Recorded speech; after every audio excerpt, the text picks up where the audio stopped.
पिछले लेक्चर में हमने वैलेंसी एंड केमिकल बॉन्डिंग को, जो हमारा चौथा चैप्टर था, वो हमने कंप्लीट कर लिया है। आज का जो हमारा चैप्टर होगा वो है केमिकल रिएक्शन, जो कि रासायनिक अभिक्रिया है। केमिकल रिएक्शन पढ़ने से पहले हम पढ़ेंगे केमिकल फॉर्मूले के बारे में, जो हिंदी में रासायनिक सूत्र है।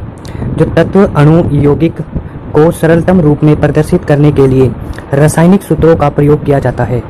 यानी कि जो एलिमेंट और मॉलिक्यूल और कंपाउंड्स होते हैं हमारे, उनको प्रदर्शित करने के लिए, उसको लिखने के लिए जो केमिकल फॉर्मूला हम यूज करते हैं, उसी को हम केमिकल फॉर्मूला, मतलब कि एक सिंपलेस्ट फॉर्म का यूज करते हैं, उसी को हम क्या कहते हैं, केमिकल फॉर्मूला।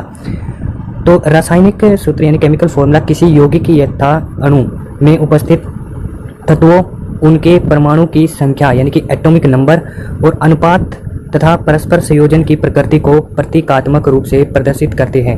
मतलब कि जो हमारा केमिकल फॉर्मूला होता है कंपाउंड्स का और मॉलिक्यूल्स का, वो किस पर डिपेंड करता है? वो डिपेंड करता है जो हमारे एलिमेंट होते हैं, एलिमेंट के अंदर कितने उसमें एटम की नंबर ऑफ एटम है, कितने नंबर ऑफ एटम उस एलिमेंट के अंदर है और किस रेशियो में उपस्थित है, किस अनुपात में उपस्थित है, और वो किस प्रकार से एक दूसरे से जुड़े हुए हैं, उनका नेचर क्या है, उसको जो हम प्रतीकात्मक यानी कि कोई सिंबल के द्वारा डिनोट करते हैं, उसी को क्या कहते हैं, केमिकल फॉर्मूला।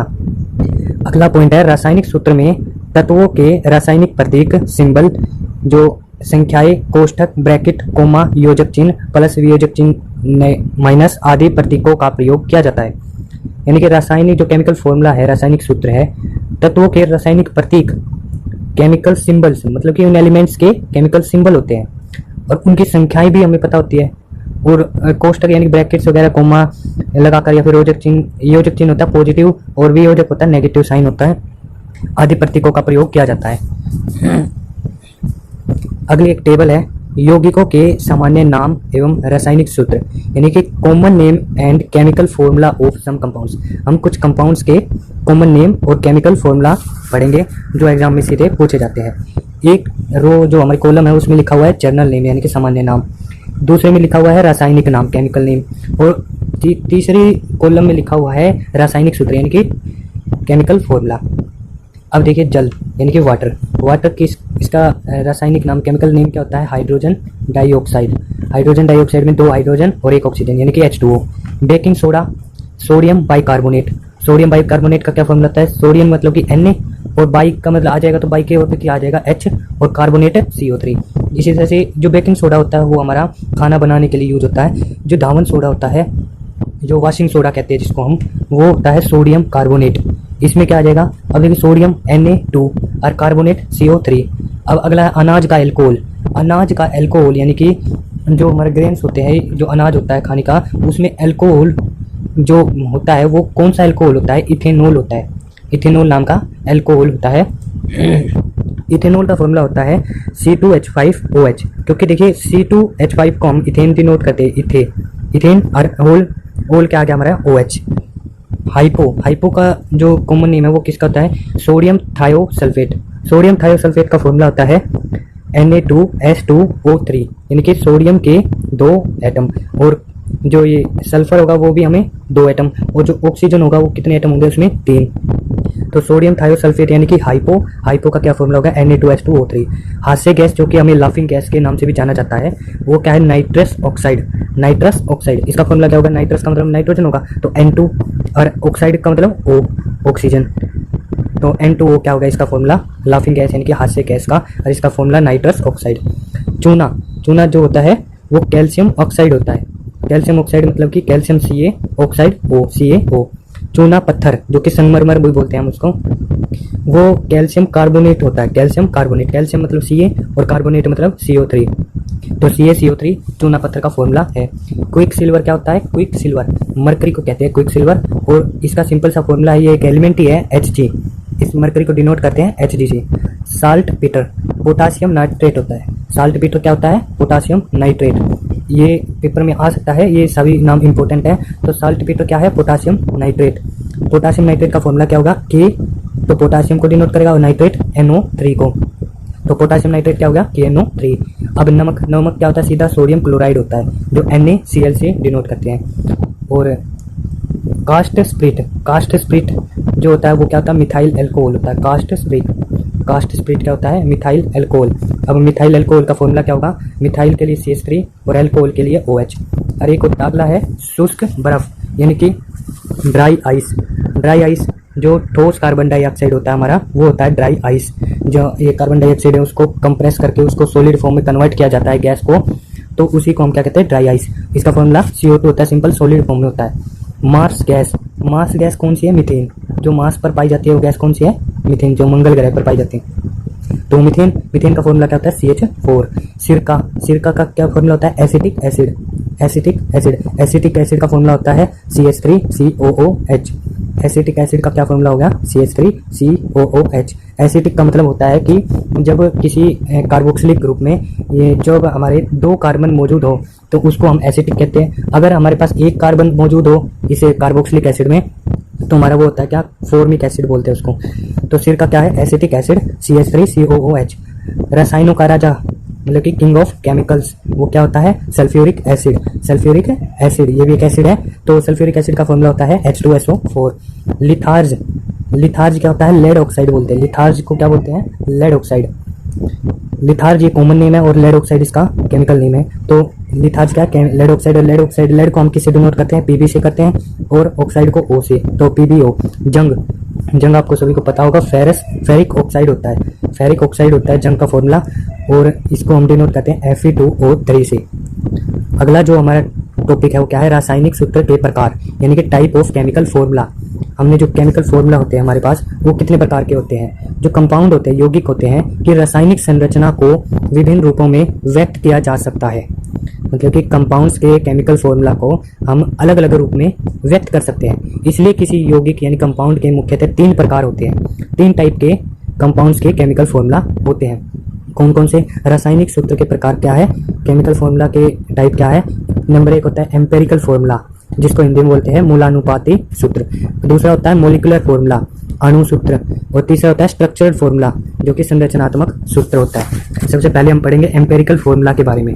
मूलानुपाती सूत्र, किसी पदार्थ या यौगिक का मूलानुपाती सूत्र उसमें उपस्थित तत्वों के परमाणुओं का सरलतम पूर्ण संख्या का अनुपात, यानी कि सिंपलेस्ट होल नंबर रेशियो प्रदर्शित करता है। यानी कि जो हमारे पास कंपाउंड है, कंपाउंड के अंदर क्या होते हैं, एलिमेंट होते हैं। एलिमेंट के अंदर क्या होते हैं, एटम होते हैं। एलिमेंट के अंदर क्या होते हैं, एटम होते हैं। एटम का जब हम सिंपलेस्ट होल नंबर में लिखते हैं ना, सिंपल होल नंबर में, जैसे 1 2 3 4 ऐसे होल नंबर में लिखेंगे ना, तो और वो सिंपल होना चाहिए। ये नहीं कि अगर कोई कॉमन निकलता है तो हम उसमें कॉमन निकाल के उसको सिंपल होल नंबर रेशियो में लिखेंगे। तो यही होता है इसका एम्पेरिकल फॉर्मूला, जो हम सिंपलेस्ट होल नंबर रेशियो में लिखते हैं। यह सूत्र यौगिक में सम्मिलित तत्वों के परमाणुओं की वास्तविकता स्थिति प्रदर्शित नहीं करता। मतलब कि किसी भी कंपाउंड या केमिकल फॉर्मूला के अंदर उसमें कितने नंबर ऑफ एटम है, एक्चुअली कितने नंबर ऑफ एटम है, तो उसको वो प्रदर्शित नहीं कर पाएगा। क्योंकि हम उसको जो कॉमन आएंगे, जैसे कि 2 और 6, 2 और 6 में कॉमन क्या आ गया, 2 आ गया कॉमन। तो 2 कॉमन लेने के बाद हमारे पास क्या बचता है, 1 और 3, 1 और 3 बचेंगे। तो एम्पेरिकल फॉर्मूला में हम 1 और 3 को लिखेंगे, जो 2 कॉमन लिया गया है उसको नहीं लिखेंगे। तो इसी को क्या कहते हैं, होल नंबर रेशियो होता है, ये सिंपलेस्ट होता है। ठीक है, तो आगे एक एग्जांपल है, जैसे कि एक कंपाउंड है ब्यूटेन अणु सूत्र, जो कि मोलिकुलर फॉर्मूला क्या होता है इसका, C4H10 होता है। C4H10 होता है, परंतु इसमें से अगर हम 2 को कॉमन ले ले, C4H10 दोनों में से 4 और 10 में से 2 को कॉमन ले ले, तो हमारे पास क्या बचेगा, C2H5। और ये C2H5 ही क्या होगा, हमारे पास एम्पेरिकल फॉर्मूला होगा, यानी कि मूलानुपाती सूत्र होगा। अब ऑक्टेन की बात करें तो ऑक्टेन का फॉर्मूला क्या होता है, C8H18। तो C8H18 है, तो उसमें से हम क्या निकालेंगे, 4 को कॉमन ले लेंगे, 4 को कॉमन ले लेंगे। अब 4 को कॉमन लेने के बाद तो कार्बन पे क्या बच, नहीं 4 को नहीं, यहाँ पे 2 को कॉमन लेंगे, 2 को। तो 2 कॉमन लेने के बाद कार्बन तो 4 बचेंगे और हाइड्रोजन कितने बचेंगे, 9 बचेंगे। तो ये हमारा क्या होगा, ऑक्टेन का एम्पेरिकल फॉर्मूला। ये जनरली हमें जो केमिस्ट्री में इतना यूज नहीं होता एम्पेरिकल फॉर्मूला का। अगला जो है अणु सूत्र, यानी कि मॉलिक्यूलर फॉर्मूला। किसी यौगिक का अणु सूत्र उसके एक ही अणु में उपस्थित सभी तत्वों एवं उनके परमाणुओं की संख्या को प्रदर्शित करता है। यानी कि जो कंपाउंड है और जो कंपाउंड का जो मॉलिक्यूलर फॉर्मूला है, उसके मॉलिक्यूल्स में उपस्थित जो एलिमेंट है और जो एटम है उसको प्रदर्शित करता है। तो देखिए उदाहरण क्या है, एग्जाम्पल क्या है, कंपाउंड लेते हैं वाटर का, वाटर लिया, उसका सूत्र क्या होगा, अणु सूत्र H2 होगा। अब अणुसूत्र से प्राप्त जानकारी क्या है यहाँ पर, जल हाइड्रोजन एवं ऑक्सीजन नामक दो तत्वों से निर्मित है। ये तो पता है क्योंकि ऑक्सीजन और हाइड्रोजन ही होते हैं, और जल के एक अणु में हाइड्रोजन के दो और ऑक्सीजन का एक उपस्थित होता है। मतलब ऑक्सीजन तो एक होता है एटम और हाइड्रोजन के दो होता है। तो ये जो फॉर्मूला हो गया H2O, ये वाटर का क्या है, मोलिकुलर फॉर्मूला। क्योंकि मोलिक्यूल कब बनते हैं, जब डिफरेंट एलिमेंट के एटम कंबाइन होते हैं और उसमें एक अलग चीज बन जाती है, अलग कंपाउंड बन जाए, तो उसी को क्या कहते हैं हम, कंपाउंड। तो अगला है संरचनात्मक सूत्र। संरचनात्मक सूत्र स्ट्रक्चरल फॉर्मूला। किसी यौगिक यानी कंपाउंड के संरचना सूत्र से यानी कि स्ट्रक्चरल फॉर्मूला से यौगिक के परमाणुओं के परस्पर संयोजन प्रतिरूप लिंकेज पैटर्न का ज्ञान होता है। मतलब कि कंपाउंड के अंदर परमाणु जो एटम है हमने, उन्होंने किस प्रकार लिंकेज पैटर्न को अपनाया हुआ है, किस प्रकार वे जुड़े हुए आपस में, तो स्ट्रक्चर फॉर्मूला उसी के बारे में बताता है। संरचनात्मक सूत्र किसी रासायनिक यौगिक की आणविक संरचना मोलिकुलर स्ट्रक्चर का चित्रात्मक निरूपण ग्राफिक रिप्रेजेंटेशन करता है। तो ये बता रहा है कि स्ट्रक्चर फॉर्मूला होता है वो हमारा मोलिकुलर स्ट्रक्चर का, जो हमारा मोलिक्यूल का स्ट्रक्चर है उसको ग्राफिक रिप्रेजेंटेशन करता है। मतलब कि उसको चित्र के द्वारा दर्शाया जा सकता है। उसका हम स्ट्रक्चर बना के उसकी इंफॉर्मेशन, ज़्यादातर इंफॉर्मेशन उनकी बॉन्ड की इंफॉर्मेशन को पता कर सकते हैं। यह दर्शाता है कि यौगिकों में उपस्थित विभिन्न तत्वों के परमाणु किन अन्य परमाणुओं से तथा किस प्रकार के रासायनिक बंधन से जुड़े हुए हैं।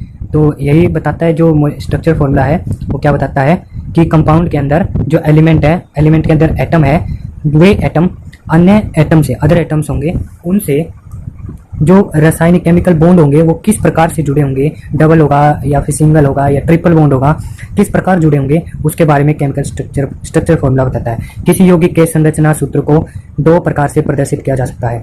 जो ये स्ट्रक्चर फॉर्मूला आता है उसको दो प्रकार से प्रदर्शित किया जा सकता है। वो क्या है, टाइप ऑफ स्ट्रक्चर फॉर्मूला है क्या। पहली टाइप है electron dot structure formula. Electron dot structure formula है क्या, इलेक्ट्रॉनों को डॉट की तरह, बिंदु की तरह उसको लगाकर, वो जो एटम के बाहर चारों ओर लगाकर उसको दर्शाया जाता है, उसको डिनोट किया जाता है डॉट लगाकर। और दूसरा जो है लाइन बॉन्ड स्ट्रक्चर फॉर्मूला, मतलब कि हम लाइन बनाकर उस बॉन्ड को प्रदर्शित करते हैं, मतलब कि दिखाते हैं। तो इस जो हमारा इलेक्ट्रॉन डॉट स्ट्रक्चर फॉर्मूला है वो क्या है, इस सूत्र में विभिन्न परमाणु के मध्य रासायनिक बंध में भाग लेने वाले इलेक्ट्रॉनों को बिंदुओं के द्वारा प्रदर्शित किया जाता है। जैसे जल होता है H2O में कैसे दिखाएंगे, दो हाइड्रोजन और एक ऑक्सीजन। और जो हमें पता है कि ऑक्सीजन की वैलेंसी क्या होती है 6, तो 6 डॉट हम ऑक्सीजन पर दिखा देंगे। हाइड्रोजन की वैलेंसी क्या क्या होती है, एक होती है। तो इसको अगर हम कंबाइन करके दिखाएं तो H2O इस प्रकार बन जाएगा कि ऑक्सीजन के चारों ओर तो 2 ऊपर 2 नीचे इलेक्ट्रॉन दिखाए हुए हैं, जो कि लोन पेयर कहते हैं जिनको हम। और हाइड्रोजन ने और एक इलेक्ट्रॉन तो हाइड्रोजन ने और ये 2 इलेक्ट्रॉन ऑक्सीजन ने, दोनों को डिस्ट्रीब्यूट करके एक बॉन्ड बना लिया। तो ये जो कंपाउंड मोलिक्यूल बन गया, कंपाउंड बन गया, वो H2O वाटर का बन गया। अमोनिया का भी इसी तरह से है। अमोनिया की वैलेंसी क्या होती है, 2 4 और एक 5 वैलेंसी होती है। हाइड्रोजन की एक, तो इससे बॉन्ड बना लेगा तो NH3 बन जाएगा अमोनिया। अब क्या है, कार्बन डाइऑक्साइड CO2, कार्बन की क्या वैलेंसी होती है 4, ऑक्सीजन की 6, तो इस तरह से ये बॉन्ड बना लेगा। तो देखिए यहाँ पर दिखाया हुआ है डॉट, 4 डॉट क्या डिनोट कर रहा है कि यहाँ पर डबल बॉन्ड है, और 2 डॉट क्या डिनोट कर रहे हैं, यहाँ पर सिंगल बॉन्ड है। ठीक है, तो एक बिंदु के एक इलेक्ट्रॉन को प्रदर्शित करता है, इसको डिनोट करता है। अगला जो टाइप था हमारा लाइन बॉन्ड स्ट्रक्चर फॉर्मूला। इस सूत्र में परमाणु के मध्य रासायनिक बंधन दर्शाने के लिए रेखाओं और बंधों को प्रयोग किया जाता है। मतलब कि जो बॉन्ड होते हैं हमारे वो लाइन के द्वारा दिखाते हैं। जो ऑक्सीजन और हाइड्रोजन के बीच में जो 2 डॉट थे उसको हम लाइन के द्वारा दर्शा सकते हैं। इसी तरह से देखिए H2O का देखेंगे तो ऑक्सीजन बीच में और हाइड्रोजन दोनों तरफ, तो इसको लाइन के द्वारा दर्शा सकते हैं। जो ये 2 ऊपर नीचे ऑक्सीजन के है वे लोन पेयर है, वे एज इट इज रहेंगे, वे बॉन्ड में पार्टिसिपेट नहीं करेंगे। अमोनिया भी ऐसी, ये नाइट्रोजन और ये बॉन्ड के द्वारा, लाइन के द्वारा क्या दिखाया है बॉन्ड, कि हाइड्रोजन ने नाइट्रोजन के साथ किस प्रकार बॉन्ड बनाया हुआ है। इसी प्रकार कार्बन डाइऑक्साइड, क्योंकि इसमें 4 डॉट थे तो क्या बन गया, डबल बॉन्ड। ऊपर वाले एग्जाम्पल में 2 डॉट थे तो वहाँ पर एक सिंगल ही बॉन्ड बना। अब एक रेखा एक जोड़ी इलेक्ट्रॉन को व्यक्त करती है, ये तो पता ही है, और एक जोड़ी इलेक्ट्रॉन में 2 इलेक्ट्रॉन होते हैं।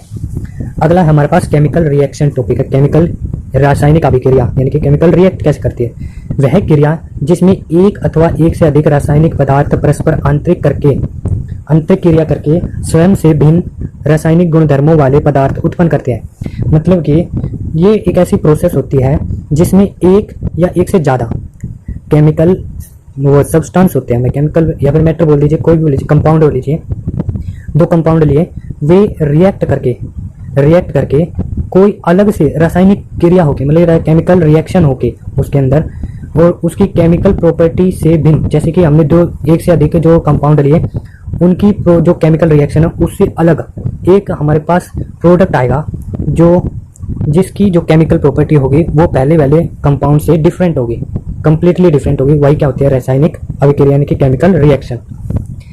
रासायनिक अभिक्रिया में भाग लेने पदार्थ अभिकारक यानी कि रिएक्टेंट होते हैं। मतलब कि रासायनिक अभिक्रिया होती है उसमें जो भाग लेते हैं कंपाउंड्स उनको क्या कहते हैं? रिएक्टेंट्स कहते हैं। तथा अभिक्रिया के परिणाम स्वरूप यानी कि रिजल्ट के तौर पर जो हमारे पास जो पदार्थ बनते हैं, सबस्टा प्रोडक्ट बनते हैं, वो क्या होते हैं? उत्पाद यानी कि प्रोडक्ट कहते हैं। ये हमारे रिएक्टेंट और प्रोडक्ट के बारे में था। अगला है क्या? रासायनिक अभिक्रिया तब संभव होती है जब अभिकारक के परमाणु के मध्य एक नए रासायनिक बंध बनते हैं। जब केमिकल बॉन्ड बनेगा, जब भी एक दूसरे के जो कंपाउंड अलग अलग थे उनके बीच में अगर केमिकल बॉन्ड बनता है तो जो केमिकल बॉन्ड बनेगा उसी प्रोसेस को क्या कहते हैं? अथवा पहले से बने बंध टूट जाते हैं। हाँ, जो अलग अलग ये होते हैं ना, एटम से कंपाउंड बनते हैं। कंपाउंड जब अलग अलग कंपाउंड रिएक्ट करेंगे तो कंपाउंड के जो एटम के बॉन्ड बने हुए हैं वो तो टूट जाएंगे, और जो एक दूसरे में जो एटम है वो इंटरकनेक्ट हो जाएंगे। मतलब कि इसका कोई भी एटम लिया, एक का एटम लिया और एक दूसरे का एटम लिया, वे दोनों आपस में बॉन्ड बना लेंगे। परंतु जो पहले थे ना कंपाउंड्स, जो पहले कंपाउंड्स में एटम थे उनसे जो बॉन्ड है वो तोड़कर नए बॉन्ड बना लेगा। तो यही बता रहा है ये पुराने बॉन्ड तोड़कर नए बॉन्ड जब बना लेता है तो हम क्या कहते हैं? उसमें केमिकल रिएक्शन हो रही है। जैसे यहाँ पर दिखाया हुआ है हाइड्रोजन और ऑक्सीजन। हाइड्रोजन और ऑक्सीजन ये क्या है? रिएक्टेंट है। रिएक्टेंट यानी कि ये गैस है, गैस भी है ये। तो हाइड्रोजन और ऑक्सीजन क्या है? गैस के संयोग से क्या बनता है? हमारे पास जल मिलता है यानी कि वाटर मिलता है। प्रोडक्ट क्या हमारे पास? Water, H2। हाइड्रोजन के दो परमाणु तथा ऑक्सीजन का एक परमाणु परस्पर सहसंयोजन बंध कोवलेंट बॉन्ड के माध्यम से, जो हमने पिछले लेक्चर में पढ़ा, कोवलेंट बॉन्ड बनाता है हाइड्रोजन, ये वाटर मॉलिक्यूल के माध्यम से जल का निर्माण होता है। स्पष्ट है कि जल उत्पाद का रासायनिक गुणधर्म हाइड्रोजन एवं ऑक्सीजन अभिकारक के रासायनिक गुणधर्मों से भिन्न है। ये क्या कह रहा है कि पिछली वाली बात को रिपीट कर रहा है कि जो हमारे पास हाइड्रोजन की जो केमिकल प्रॉपर्टी है और ऑक्सीजन की जो केमिकल प्रॉपर्टी है वो जो हमारे पास प्रोडक्ट बना है वाटर, उसकी केमिकल प्रॉपर्टी से डिफरेंट होगा। कि जो वाटर की जो प्रॉपर्टी होगी केमिकल प्रॉपर्टी वो हाइड्रोजन और ऑक्सीजन की प्रॉपर्टी से डिफरेंट होगी। तो यही बात बता रहा है कि अगर ऐसा कुछ हो रहा है, इसमें केमिकल प्रॉपर्टी डिफरेंट आ जा रही है उस कंपाउंड की जो हमें प्रोडक्ट के रूप में मिला है, तो हम क्या कहते हैं उसको? उसमें क्या हो रही है? केमिकल रिएक्शन हो रही है। अन्यथा उसमें केमिकल रिएक्शन नहीं होगी, उसमें क्या हो जाएगी? फिर फिजिकल प्रोसेस हो जाएगी। केमिकल रिएक्शन के निर्धारण के आधार, मतलब कि हम कैसा पता लगाए कि केमिकल रिएक्शन उसमें हो रही है? जर्नल देखने से कैसे पता लगा सकते हैं कि कोई भी हमने कोई रिएक्शन करवाई और उसमें केमिकल रिएक्शन हो रही है? उसका पता लगाने के लिए क्या कहते हैं? कोई अभिक्रिया रासायनिक है अथवा नहीं, इसका कुछ निश्चित आधारों पर परीक्षण किया जाता है। यदि किसी अभिक्रिया में निम्नलिखित लक्षण उपस्थित हो तो रासायनिक अभिक्रिया होती है। मतलब कि ऐसी ऐसी प्रॉपर्टी हो कि केमिकल रिएक्शन यहाँ पर हो रही है। ये कौन कौन सी प्रॉपर्टी है? अभिकारकों की अवस्था में परिवर्तन। जो अभिकारक होते हैं, अभिकारक क्या था हमारे पास? जो रिएक्टेंट होते हैं उनकी अवस्था में परिवर्तन होगा, यानी कि उनकी जो स्टेट होगी, जैसे लिक्विड सॉलिड गैस होगा, उसमें क्या होगा? कोई मतलब उनकी स्टेट चेंज हो जाएगी। ठीक है, तो वो सॉलिड हो गया, नहीं तो लिक्विड हो जाएगा, लिक्विड है तो गैस हो जाएगा। इसी प्रकार से उसकी स्टेट बदलेगी, तो केमिकल रिएक्शन हो रही होगी इसमें। अभिकारकों से प्राप्त उत्पाद के रंग में परिवर्तन होगा। हाँ, रिएक्टेंट का जो रंग होगा वो प्रोडक्ट के रंग, अगर उसमें प्रोडक्ट का रंग में बदलाव होता है तब भी हम कहते हैं कि उसमें केमिकल रिएक्शन होती है। परंतु ऐसी बहुत सी रिएक्शन है जिसमें रंग और जो ये हमारी जो स्टेट है वो चेंज नहीं होती, फिर भी उसमें केमिकल रिएक्शन होती है। ये कुछ रिएक्शन होती है, उनके आगे पढ़ेंगे हम उनके बारे में। ये जर्नल डिस्कशन होता है कि जर्नल कंडीशन होती है कि अगर ऐसा होगा तो हो सकता है कि केमिकल रिएक्शन होती है। हाँ, अगला पॉइंट क्या है? गैसों का उत्सर्जन होता है। गैसों का उत्सर्जन मतलब अगर उसमें से किसी रिएक्शन में से गैस हमारी निकल रही है, गैस निकल रही है, तो हम क्या सोचते हैं कि उसमें केमिकल रिएक्शन हो रही है। पदार्थ की गंध में परिवर्तन, उसका जो हमारी स्मेल होगी रिएक्शन की वो क्या होगी? बदल जाएगी। या फिर उसमें से अगर हमारे पास पहले रिएक्शन में अगर गंध नहीं आ रही यानी स्मेल नहीं आ रही, अगर बाद में प्रोडक्ट पे स्मेल आ रही है तो भी है। ठीक है, तो ध्वनि अथवा प्रकाश की उत्पत्ति, या फिर लाइट निकलेगी या फिर कोई हीट निकलेगी या फिर ऊष्मा निकले या फिर ध्वनि या साउंड कोई भी निकले तो हम सोचते हैं कि उसमें केमिकल रिएक्शन होती है। तापमान में परिवर्तन, अगर टेम्परेचर चेंज होता है तब भी हम क्या कहते हैं कि उसमें केमिकल रिएक्शन हो रही है। अगले पार्ट में हम इससे आगे अपना केमिकल रिएक्शन को स्टार्ट करेंगे, इसी चैप्टर को आगे बढ़ाएंगे। तो यहीं पर समाप्त करते हैं इस लेक्चर को।